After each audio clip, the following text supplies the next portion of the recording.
welcome to episode 12 of Her Becoming. I am your host, Kayla Countryman, and I am so happy to have you here.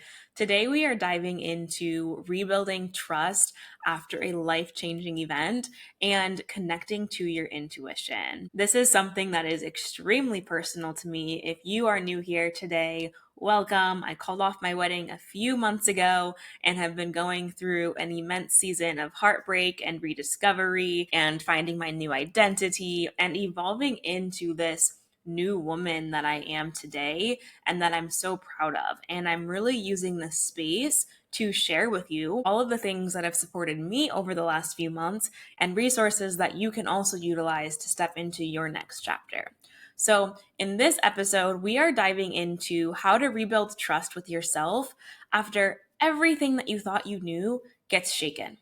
Whether that's a breakup, like it was in my case, or a career change, moving to a new city, any life altering shift, these moments can leave you feeling unanchored, unsure, and afraid to listen to yourself again. I know that feeling really deeply. Today, we're talking about how to reconnect with your intuition, how to rebuild that inner confidence, and how to gently come back home to your truth after the rug gets ripped right from under you. We'll start with what self-trust really means because that's a term that I'm going to be using throughout this entire episode. It's not necessarily knowing what to do, not necessarily like right versus wrong. Self-trust is really just about honoring your own inner voice. Even when it's subtle, even when it's barely there, it's learning to choose alignment over approval. I'm going to say that again. Self-trust is learning to choose alignment over approval. It's when you decide to stop outsourcing your truth to everyone else and listen to what your own spirit has to say. When you trust yourself, you don't have to have all the answers. You don't need to know exactly what's going to happen next or exactly what you need in that moment. You just need to stay in relationship with your body, your values, and your knowing. Some people describe their knowing as their gut. Some people describe it as a full body sensation that they get or a little whisper in their head. Whatever that means for you, just start to become aware of where you're receiving signals on a day-to-day basis when it comes to your own decision making. Let's talk about why life-changing events such as calling off your wedding, going through a breakup, starting a new job, why do these things cause disruption with our self-trust? When something happens, especially if it's something that is painful or unexpected, it makes us question everything. We ask ourselves, how did I not see that coming? Why didn't I listen to that nudge or all of those nudges? And how can I even trust myself again after this happened to me? These are questions I asked myself over and over a few months ago as my relationship imploded right before my eyes as a result of my ex's behaviors. And it's completely normal to experience fear and shame or even regret in the aftermath of a really big decision or a really big pivot in your life. But here is what I've learned, and here's what I want you to understand today. Just because you made a hard choice, just because something didn't go as planned, or just because your life has changed in an unimaginable way, it doesn't mean that you can't trust yourself. It just means that you're human. We are built to and equipped with the ability and the capability to be able to withstand these big life decisions. We are meant to adapt and continue to move forward. But in order to do so, you have to connect to your inner guidance. You get to connect to your inner guidance, and not just from a place of fear, but from a place of curiosity and care, and also an excitement of stepping into a new timeline for yourself and your future. When our bodies are in a heightened emotional state, whether it's grief or shame or confusion, our intuition doesn't disappear, it just gets quieter. It's still going to be there. But while our intuition gets quiet, the fear and the shame get really loud. They tell you, you should have known better, you should have left sooner, you shouldn't have waited so long. And we start to question our ability to make aligned choices for ourselves moving forward. But the thing that you have to realize, especially if you are deep in it, if you are in that survival mode, something traumatic just recently happened to you and you're trying to find your footing for the first time again, you need to realize that your intuition is not gone. Your intuition did not leave you. She just needs your attention again. She just needs to be woken up. She needs to be reminded that you're listening to her and that you trust her. So how does intuition speak?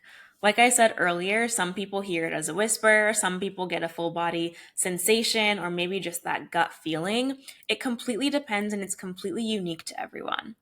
But one thing we know for certain is that our intuition usually doesn't roar, it whispers.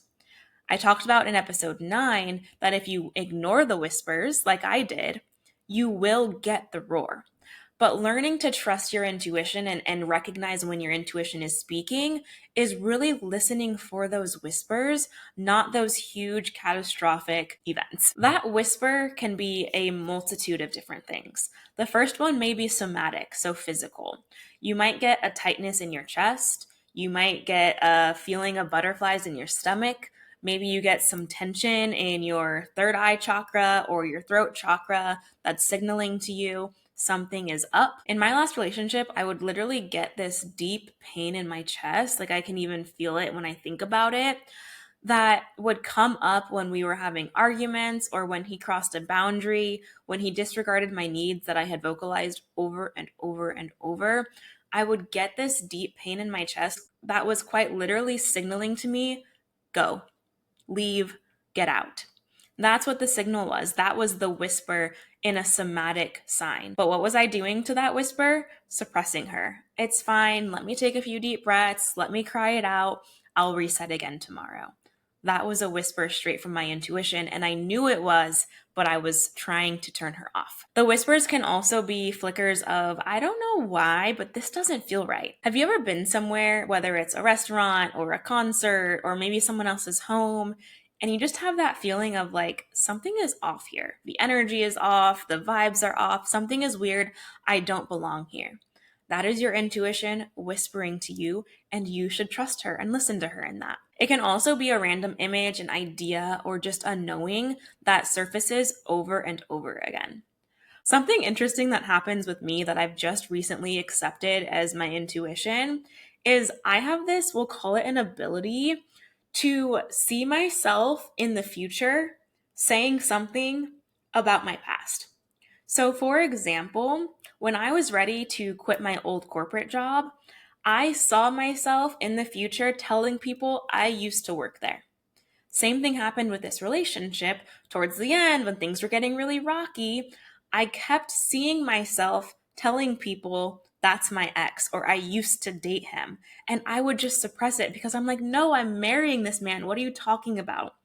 But that was my intuition. It was showing me, look in the future, look at your higher self, telling people, or maybe even telling a past version of me that you're no longer there. You're no longer settling. You are no longer at that job or with that person or living in that city. So, even something like that can be an example of your intuition speaking to you visually. No matter what the whispers are and no matter how they come to you, reconnecting with your intuition just means learning to slow down and listen. It means when someone asks you where you want to go for dinner, maybe you close your eyes, take a deep breath, and then answer.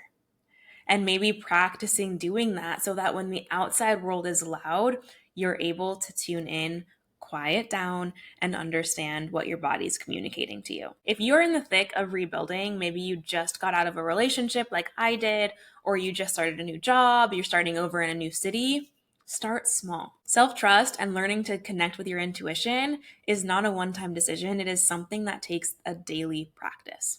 So, here are a few ways that in my own life I'm practicing reconnecting with my intuition and learning how to trust myself again after a truly catastrophic event. So, the first thing, shocking to no one who listens to this podcast, is asking myself, what do I need right now? And actually honoring the answer. This goes back to self inquiry. Every morning, writing in my journal, what do I need today? Maybe it's stepping away from your phone, turning your phone on do not disturb and reading a book. Maybe it's going for a walk or calling a friend. Asking yourself in that moment what you need and then actually doing it will start to rebuild your self-trust brick by brick. The next thing you can do is celebrate yourself when you make those small aligned decisions. So when you feel yourself saying, hey, I really need some rest right now, I'm going to go take a 30-minute nap and I'm not going to feel guilty about it, celebrate that. When you feel yourself say, I'm actually going to take this call while I go for a walk instead of sitting at my desk because that's what my body needs, celebrate it. That is showing yourself that not only are you worthy of trusting your intuition, but you're actually also celebrating yourself trusting your intuition. The next thing is noticing when you're overriding your instincts. So this happens when you maybe feel a no in your body, but you say yes anyways because you can tell that the person you're with really wants to do that thing. You can then ask yourself, what would it have looked like if I actually honored my knowing in that moment? How would I have felt? What would have been the outcome? And just recognizing how often you're doing this. In the last episode, we talked a lot about self abandonment, people pleasing, not wanting to disturb the peace. So, going back to a takeaway from that episode, which was just noticing patterns of when you are self abandoning, noticing who you're with or what settings you're in or when it's happening more often so that you can take yourself out of those environments where you continually override your instincts. The next one is to pay attention to how your body responds. Alignment usually feels peaceful. When you are at the right place at the right time, doing what you're meant to be doing, your body feels at peace. On the contrary, being out of alignment feels frantic and overwhelming. It feels anxious. It feels overstimulating. It can also show up as burnout. So, just noticing again those environments, people, places, and things that bring you peace versus bring you chaotic energy. That's a simple way to tap into your intuition. A fun way that I like to play with my intuition that also connects to inner child is approaching this as red light, green light. I used to play red light, green light with my childhood friends, and we would be sprinting through the living room, sprinting through the hallway on green light, and like frantically stopping and grabbing each other and falling to the ground, so dramatic on a red light. And those memories really make me laugh. But as I've been resetting my own intuitive connection these last few months, I come back to that memory a lot because red light is like, ooh, this energy feels unsettling. It's a hell no, a quick no. This does not feel good in my body. Absolutely not. That can be a conversation with someone, that can be dating someone, that can be how someone else speaks to you. When you feel that red light, that's your intuition saying, nope, it's a no from me. Yellow light is like, I'm not sure about this right now. Yellow light is like, let me slow down. Let me take a deep breath and let me connect to how I feel before I respond. That's what yellow light is. It's not necessarily a strong yes or a strong no. It's like, hey, I think I need some more time before I decide how I feel about this. It can even be someone asking you a question and you're not ready to give them a direct answer. It's, hey, I think I need to meditate on that and get back to you in 30 minutes or get back to you on that tomorrow. And recognizing that that's your intuition protecting you so that you can come back with a more sure response. And then green light is just a hell yes. It's a full body yes. It's a I love this, absolutely. That's an easy yes for me. That's green light. And so if you want to gamify this a little bit and you're practicing understanding intuition and really connecting to yourself for the first time, take that bit of childhood joy, take the red light, green light, and just start to close your eyes and ask yourself red, yellow, or green, and proceed from there. As I put myself back out there and yes, maybe dabble just a little bit in dating and being playful and flirty, I'm really using my intuition as my compass. And it is the most empowering, most divinely feminine thing that we can do is just trust whatever arises as the truth and accepting it, honoring it, and listening to it. For me, there were so many moments in my past relationship where my intuition spoke, but I rationalized over. I just wanted to stay. I just wanted to override. I just wanted to keep the control, keep the peace, not rock the boat, because if I rock the boat, then I'm creating chaos and I'm inconveniencing people. There's so many moments where I was doing that. But there's also so many moments where I did listen, and I want to give myself kudos for that as well. Because even when it was hard, calling off my wedding, that was the hardest decision that I've ever made in my life, but it was also the clearest and most intuitively guided decision that I've ever made. I don't even think that I called off my wedding. I think God did it because I was in such a state of shock that I just had to trust the decision that moved through my body and go with it. And that is a true testament to practicing the self-trust because when you practice and strengthen that muscle, you're able to fully surrender to the decision. And while the grief was so deep, the peace that came after that decision validated the fact that I was finally listening. And that's how you know. It's not because it's easy, it's because it's aligned. And I find so much peace moving forward, knowing that my intuition is stronger than she's ever been, and I can fully drop in and surrender to the decisions that she makes. So, as we come to a close, I want to leave you with a prompt again today, just to help you connect to your intuition and start to understand what your intuition is communicating to you and how your intuition is communicating to you. So, the prompt for today is, where in my life am I being invited to listen to my inner voice, even if it's just a whisper? And what would it feel like to trust that whisper just for today? I will put that prompt in the show notes as well. Journal on it, maybe meditate, take a few deep breaths before you dive into it. And just know that this season of rebuilding self trust, don't rush it. It doesn't need to be rushed. I'm in it, I'm in the middle of it. There's no end game. You're not behind. I'm not behind. You're not broken. I'm not broken. You're just evolving, nurturing, learning, growing, and at the end of the day, returning to the person that you're meant to be. Your intuition is very much present. She just wants you to trust her again. That's all for today. I hope you enjoyed this conversation. As always, like, comment, subscribe, share this podcast with someone that you think would enjoy it. It would mean the world to me. Reach out to me. My DMs are always open. I love chatting with you guys about these episodes. Above all, thank you for being here. Thank you for listening. It truly means the world to me to have you here in this community. And I will see you on the next episode. Until then, be well.